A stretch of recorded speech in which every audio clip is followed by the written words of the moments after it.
দেশের কৃষি ও পানি ব্যবস্থাপনার উন্নয়নে খাল খনন কর্মসূচি শুরু করল সরকার। তার পিতা সাবেক রাষ্ট্রপতি জিয়াউর রহমানের পথেই হাঁটলেন প্রধানমন্ত্রী তারেক রহমান। দিনাজপুরে কর্মসূচির উদ্বোধন করে তিনি বলেন, খাল খনন কর্মসূচির মধ্য দিয়ে দেশ গঠনের কর্মসূচি শুরু হয়েছে। মধ্যপ্রাচ্য যুদ্ধের প্রভাব পড়লেও ফ্যামিলি ও কৃষক কার্ড চালু রাখতে প্রতিশ্রুতি দেন প্রধানমন্ত্রী। যারা বিভিন্ন কথা বলে বিভ্রান্তি সৃষ্টির চেষ্টা করছে তাদের বিষয়ে সতর্ক থাকতে হবে বলে হুঁশিয়ার করেন প্রধানমন্ত্রী। শাহ আলম শাহীকে সঙ্গে নিয়ে জয়দেবের ভিডিওচিত্রে লাহুল্লার রিপোর্ট। দেশের গ্রামীণ অর্থনীতি ও কৃষির গুরুত্বপূর্ণ অংশ খাল ও নদীর পানি, কিন্তু সময়ের আবর্তে অনেক খালি ভরাট হয়েছে, হারিয়েছে নাব্যতা। 1977 সালে নিজ হাতে খাল খনন কর্মসূচি শুরু করেছিলেন শহীদ রাষ্ট্রপতি ও বিএনপির প্রতিষ্ঠাতা জিয়াউর রহমান। একে একটি সফল কর্মসূচিতে পরিণত করেছিলেন তিনি। ৪৫ বছর পর যেন ছেলের মাঝে ফিরে এলেন। দিনাজপুরে খাল খনন কর্মসূচি উদ্বোধন করলেন প্রধানমন্ত্রী তারেক রহমান। উদ্বোধন করে সেখানেই সমাবেশে প্রধানমন্ত্রী বলেন, বিএনপি সবসময় কৃষকের বন্ধু। এই খাল খননে সরাসরি উপকৃত হবে লাখ লাখ মানুষ। ভাবে এখানে খাল খনন শুরু করলাম। সমগ্র বাংলাদেশে ইনশাআল্লাহ আগামী 5 বছরে আমরা প্রায় 20,000 কিলোমিটার খাল খনন করব, যাতে শুষ্ক মৌসুমেই হোক বর্ষা মৌসুমেই হোক আমরা আমাদের কৃষক ভাইদেরকে পানি সরবরাহ করতে পারি, যাতে আমরা আমাদের কৃষির উৎপাদন বাড়াতে পারি। এবং শুধু এই খাল না, তো খালের পাশে যে জায়গাটা হবে সেখানে আমরা প্রায় 7,000 ইনশাআল্লাহ বৃক্ষরোপণ করব। আপনাদের নির্বাচিত বর্তমান বিএনপি সরকার হচ্ছে কৃষকের বন্ধু। কারণ একটা কথা তো একটু আগে বললাম, কৃষক ভালো থাকলে, কিষানি ভালো থাকলে এই বাংলাদেশের মানুষ ভালো থাকবে। প্রধানমন্ত্রী বলেন, নিজেদের সব প্রতিশ্রুতি পূরণে সরকার প্রতিজ্ঞাবদ্ধ। মধ্যপ্রাচ্য এই যুদ্ধ শুরু হওয়ার কারণে স্বাভাবিকভাবে এই দেশের অর্থনীতির উপরে একটু চাপ পড়েছে। এই তারপরেও আমরা যেই কমিটমেন্ট, যেই ওয়াদা করেছি আমাদের মা বোনদের কাছে, যেই ওয়াদা করেছি আমরা, সেগুলো কিন্তু আমরা ধীরে ধীরে ইনশাআল্লাহ বাস্তবায়নের কাজ এরই ভিতরে আমরা শুরু করেছি। প্রধানমন্ত্রী এই কর্মসূচিতে ব্যাপক উৎসাহ উদ্দীপনা নিয়ে স্থানীয়রাও যোগ দেন। বাচ্চা বলে আমরা তারেক রহমানকে দেখবো, কেমন সরকার আমরা দেখবো, এই জন্য নিয়ে আসছি দেখার জন্য। এখানে খাল খনন করা হবে, খাল খনন করার পর এখানে কিছু মাছ আবাদ হবে, আমরা এখানে দিন মজুরি পাবো। আবার ওদের সাথে থাকবো, পানি জমা হবে, মানুষের ভুট্টা ক্ষেত করবে, ধান ক্ষেত করবে। একসঙ্গে 54টি জেলায় খাল খনন কর্মসূচি শুরু হয়েছে। প্রথম দফায় 6 মাসে 1200 কিলোমিটার আর 5 বছরে 20,000 কিলোমিটার খাল, বিল ও জলাশয় খনন সরকারের লক্ষ্য। গত 25 ডিসেম্বর মানুষের যে প্রত্যাশার চাপ নিয়ে 17 বছর পর দেশে ফিরেছিলেন প্রধানমন্ত্রী তারেক রহমান, সেই প্রত্যাশা আরও বেড়ে যায় তার নির্বাচনী ইস্তেহার আর রাষ্ট্র গঠনে পরিকল্পনায়। তারেক রহমানও প্রধানমন্ত্রী হিসেবে দায়িত্ব নেওয়ার সঙ্গে সঙ্গেই শুরু করেন তার প্রতিশ্রুতি পূরণের যাত্রা। কৃষকদের জন্য 10,000 টাকা ঋণ মওকুফ, কাঙ্ক্ষিত ফ্যামিলি কার্ড প্রদান কর্মসূচির পর এবার শুরু করলেন দেশের গ্রামীণ অর্থনীতিকে বাঁচাতে খাল খনন কর্মসূচি। প্রধানমন্ত্রীর প্রতিশ্রুতি আর মানুষের প্রত্যাশা পূরণের পথ ধরেই বাংলাদেশ হয়তো পৌঁছে যাবে তার কাঙ্ক্ষিত লক্ষ্যে। দিনাজপুরের বলরামপুরের শাহপাড়া খাল থেকে রাহুল রায়, চ্যানেল আই। এরপর দিনাজপুর সার্কিট হাউস মাঠে সুধী সমাবেশ ও ইফতার মাহফিলে অংশ নিয়ে প্রধানমন্ত্রী তারেক রহমান বলেছেন, প্রত্যাশিত দেশ গড়তে সরকার সর্বাত্মক রাত দিন কাজ করবে। এক সুধী সমাবেশে প্রধানমন্ত্রী বলেন, গত 16 বছর দেশে উন্নয়ন হয়নি, দেশের উন্নয়নের জন্য তার পরিকল্পনা রয়েছে। উন্নয়নের সুফল পেতে দেশবাসীকে ধৈর্য ধরার আহ্বান জানান তিনি। নানি বাড়ি স্মৃতির কথা উল্লেখ করে এই এলাকার উন্নয়নে তার পরিকল্পনা তুলে ধরেন প্রধানমন্ত্রী তারেক রহমান। প্রধানমন্ত্রী জানান, শিগগিরই দেশের শিল্প কারখানা মালিকদের সাথে বৈঠক করবেন তিনি। ওই বৈঠকে সারা দেশে শিল্প কারখানা স্থাপন করে কিভাবে দেশের উন্নয়ন করা যায় সেই বিষয়ে আলোচনা করবেন। দিনাজপুর জেলা বিএনপির সভাপতি তোফাজ্জল হোসেন দুলালের সভাপতিত্বে সুধী সমাবেশে প্রধানমন্ত্রী বলেন, সরকারের মেয়াদ 1 মাসও হয়নি, এরই মধ্যে নির্বাচনী প্রতিশ্রুতি পূরণে কাজ শুরু হয়েছে। এবার ইরান যুদ্ধের 17তম দিন।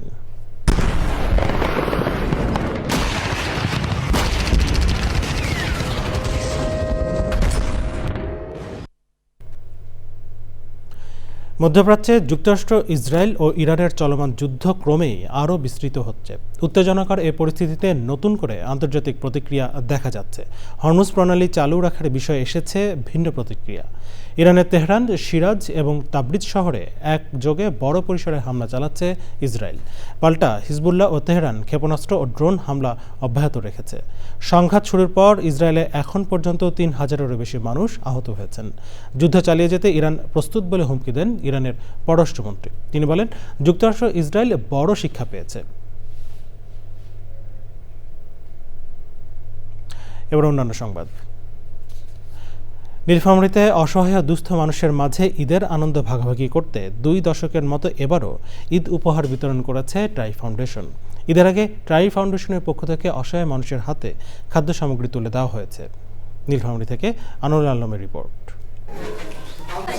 নীলফামারী জেলার প্রত্যন্ত অঞ্চলে বসবাসকারী অসহায়, দরিদ্র ও কর্মহীন মানুষের মধ্যে ঈদ উল ফিতরের আনন্দ ছড়িয়ে দিতে দীর্ঘ 2 দশকের ধারাবাহিকতায় এবারও চাল, ডাল, সেমাই, চিনি, লবণ, আলু সহ নিত্য প্রয়োজনীয় নানা সামগ্রী নিয়ে মানুষের পাশে দাঁড়িয়েছে স্বেচ্ছাসেবী সংগঠন ট্রাই ফাউন্ডেশন। এসব খাদ্য সামগ্রী সহায়তা হাতে পেয়ে খুশি এই জনপদের মানুষ। এটা নিয়ে আমরা ঈদের আমাদের পরিবারের সুখী শান্তি ঈদ করব। ঈদ উপলক্ষে চাল, ডাল, সেমাই, চিনি খাওয়াতে আমরা খুব আনন্দিত। গরিব মানুষদেরকে চাল, ডাল, সেমাই, চিনি দিচ্ছে, অনেক উপকার হচ্ছে। যে ট্রাই ফাউন্ডেশন থেকে ঈদ উপলক্ষে চাল, ডাল, সেমাই, চিনি পেয়ে আমাদের ঈদটা খুব সুন্দরভাবে কাটবে। ঈদ উপলক্ষে আমাদেরকে অনেক কিছু দিয়েছে, তেল, চিনি, সেমাই, গুঁড়ো দুধ এগুলো দিয়েছে। এগুলো পেয়ে আমরা অনেক খুশি। সুবিধাবঞ্চিত মানুষের জন্য ট্রাই ফাউন্ডেশনের এই উদ্যোগের প্রশংসা করেছেন বিশিষ্টজনেরা। এই আমাদের এই একটু মঙ্গাবৃত এলাকায় ট্রাই ফাউন্ডেশনকে আমরা ধন্যবাদ জানাই যে আমাদের এলাকায় তারা এই ঈদ সামগ্রী বিতরণ করছেন এবং ভবিষ্যতের জন্য এটা আরও উত্তরোত্তর বৃদ্ধি পায়। পবিত্র ঈদ উল ফিতর উপলক্ষে তাদের মধ্যে ঈদ উপহার সামগ্রী, বিভিন্ন খাদ্য সামগ্রী বিতরণের যে উদ্যোগ, এটা খুবই একটি ভালো একটি উদ্যোগ এবং এই উদ্যোগকে আমরা সাধুবাদ জানাই। দেশের মানুষের জন্য ট্রাই ফাউন্ডেশনের কাজগুলো প্রশংসনীয়। দীর্ঘ 2 দশক ধরে স্বল্প ও নিম্ন আয়ের মানুষের পাশে দাঁড়ানোর জন্য ট্রাই ফাউন্ডেশনকে ধন্যবাদ জানিয়েছেন সুদীজনেরা। এর আগেও দেখেছি গত বছর ঈদের সময় এই একই সংগঠন ট্রাই ফাউন্ডেশন এই এলাকার দুস্থ এবং অসহায় মানুষদের জন্য কাজ করছে। তাদের এই ধারা যেন ভবিষ্যতেও অব্যাহত থাকে। গরিব, অসহায়, খেটে খাওয়া নিম্ন আয়ের মানুষের পাশে দাঁড়ানোর জন্য তাদের এই যে প্রয়াস, সেই প্রয়াসকে আমি অভিনন্দন জানাই, শুভেচ্ছা জানাই। প্রতি বছর দেশের যে কোনো দুর্যোগ ও উৎসবে মানবতার সেবায় কাজ করছে স্বেচ্ছাসেবী ফাউন্ডেশন। ট্রাই ফাউন্ডেশনের মতো অন্যরাও এসব অসহায় মানুষের সেবায় এগিয়ে আসবেন বলে আশা সুদীজনদের। নীলফামারী থেকে আনোয়ারুল আলম, চ্যানেল আই। দর্শকের মন মাতাতে ঈদে আসছে ইমপ্রেস টেলিফিল্ম লিমিটেডের চলচ্চিত্র প্রেসার কুকার সহ 5টি সিনেমা। সার্টিফিকেশন বোর্ড থেকে অনুমতি পাওয়া বাকি সিনেমাগুলো হচ্ছে প্রিন্স, দম, রাক্ষস ও বনলতা এক্সপ্রেস। চলচ্চিত্র সার্টিফিকেশন বোর্ডের উপপরিচালক মোহাম্মদ মঈনুদ্দিন সোমবার বিকেলে একথা জানিয়েছেন। বিস্তারিত জানাচ্ছেন শাকির আদনান। ইমপ্রেস টেলিফিল্ম লিমিটেডের সিনেমা মানেই ভিন্নধর্মী গল্প। বিশেষ করে ঈদের ছবিগুলো দেখতে হলমুখ হন চলচ্চিত্র প্রেমীরা। ইমপ্রেস টেলিফিল্মের প্রেসার কুকার সহ 5টি সিনেমা এবার ঈদে মুক্তি পাচ্ছে। প্রেসার কুকার, প্রিন্স, রাক্ষস, দম, বনলতা এক্সপ্রেস এই সিনেমাগুলো ভিন্ন ভিন্ন গল্প ও ধারার হওয়ায় দর্শকদের মধ্যে আগ্রহ তৈরি হয়েছে। রায়হান রাফি ও ফরিদুর রেজা সাগর প্রযোজিত সিনেমা প্রেসার কুকার, যেখানে অভিনয় করেছেন বুবলি, নাফিদা তুষি, স্নিগ্ধা চৌধুরী, মারিয়া মেহনাতি সহ অনেকে। আবু হায়াত মাহমুদ পরিচালিত প্রিন্স মেগাস্টার সাকিব খানের সিনেমা। মিস্টার খান ছাড়াও এতে অভিনয় করেছেন ফারিন, জ্যোতির্ময় সহ অন্যরা।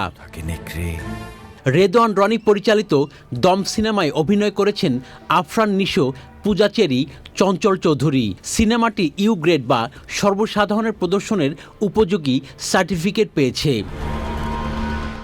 মেহেদি হাসান হৃদয় পরিচালিত রাক্ষসে অভিনয় করেছেন সিয়াম আহমেদ, সুস্মিতা সহ অনেকে। তামিম নূর পরিচালিত বনলতা এক্সপ্রেসে অভিনয় করেছেন চঞ্চল চৌধুরী, মোশাররফ করিম, সাবিলা নূর, শরীফুল রাজসহ অনেকেই। এখনো সময়ে সেন্সর সার্টিফিকেশন পাওয়ার মাধ্যমে সিনেমাগুলো এখন প্রেক্ষাগৃহে মুক্তির পথে এগিয়ে গেল। Shakir Adnan, channel I, Dhaka. Dengue সহ মশাবাহিত বিভিন্ন রোগ প্রতিরোধে মেহেরপুরে সাপ্তাহিক পরিষ্কার পরিচ্ছন্নতা অভিযান চলছে। শহরের পৌর কমিউনিটি সেন্টার থেকে পরিষ্কার পরিচ্ছন্নতা অভিযানের উদ্বোধন করেন জেলা প্রশাসক ডক্টর সৈয়দ এনামুল কবির। তিনি সরকারি বিভিন্ন দপ্তরের পাশাপাশি সাধারণ জনগণকেও এ ধরনের কার্যক্রমে সম্পৃক্ত হওয়ার আহ্বান জানান।